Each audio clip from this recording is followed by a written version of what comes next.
Details చూద్దాం. Hyderabad Golconda PS పరిధిలో దారుణం జరిగింది. మూడవసారి కూతురు పుట్టిందని 14 రోజుల పసికందును గొంతు కోసి చంపాడు తండ్రి. పసికందును హత్య చేసి రోడ్డు పక్కన పడేసి వెళ్లిపోయాడు. నిందితుడు నేపాల్కు చెందిన జగత్ గా గుర్తించారు పోలీసులు. కూతురు కనిపించడం లేదని తల్లి పోలీసులకు ఫిర్యాదు చేసింది. దర్యాప్తు చేపట్టిన పోలీసులు జగత్ను ప్రశ్నించగా తానే ఈ దారుణానికి పాల్పడినట్లుగా ఒప్పుకున్నాడు. ప్రస్తుతం నిందితుడు జగత్ను పోలీసులు అదుపులోకి తీసుకున్నారు. జగత్ గుల్షన్ కాలనీలోని ఓ భవనంలో వాచ్మెన్ గా పనిచేస్తున్నాడు.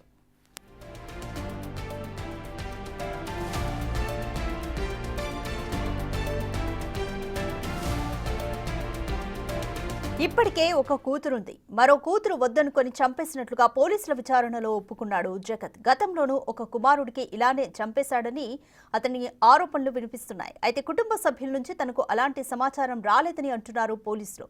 దీనికి సంబంధించి గోల్కొండ ఇన్స్పెక్టర్ సైదులుతో మా ప్రతినిధి విజయ్ ఫేస్ టు ఫేస్.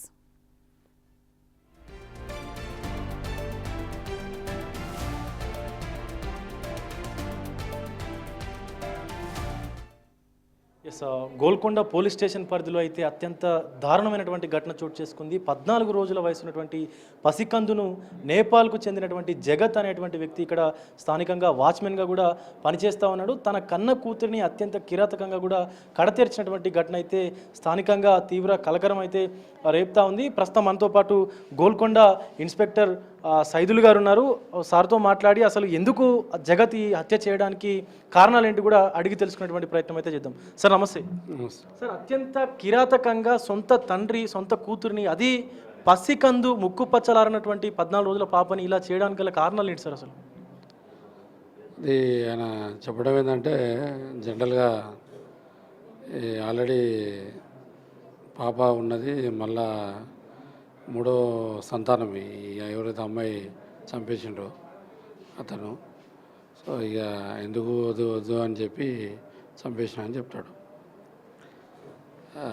ఈరోజు ఎర్లీ మార్నింగ్ 2 o'clock ఆ టైంలో మదర్తో పాటు ఆమె పడుకుని నిద్రపోతున్నది. ఆ పాపని బయటికి తీసుకొచ్చి అపార్ట్మెంట్ దగ్గర వాచ్మెన్ పనిచేస్తాడు. ఈయన బయటికి తీసుకొచ్చి ఇట్లా కత్తితోని మెడ దగ్గర కట్ చేసి హత్య చేస్తాడు. సార్, అతను తనకు సంబంధించిన అంటే తన సొంత కొడుకుని కూడా ఇలాగే చేశాడు గతంలో అని చెప్పి కూడా 2 సంవత్సరాల క్రితం కూడా అని చెప్పి వాళ్ళ ఫ్యామిలీ కూడా ఆరోపిస్తుంది కదా సార్, నిజమేనా అది కూడా? దాని విషయం వాళ్ళ అమ్మాయి ఇప్పుడు వాళ్ళ మిస్సెస్ ఏం చెప్తలేదు. అప్పుడు ఇల్లేలతోనే చనిపోయాడు సార్, అందరం ఇంట్లో ఉన్నాం. అప్పుడు కూడా పెద్ద బాబు చనిపోయాడని చెప్తుంది, కానీ ఇట్లా హత్య చేయబడనే విషయం అయితే మనకేం డిస్క్లోజ్ చేయలేదు సార్. అంటే తన మానసిక పరిస్థితి ఎలా ఉంది సార్? కోపంగా తరచూ కోప్పడేవాడు భార్య పిల్లలపైన అని చెప్పేసి కూడా అంటా ఉన్నారు. పిల్లల్ని కొట్టేవాడు, భార్యను కొట్టేవాడు అని చెప్పి కూడా అంటా ఉన్నారు. ఆయన అసలు మానసిక పరిస్థితి ఎలా ఉంది సార్?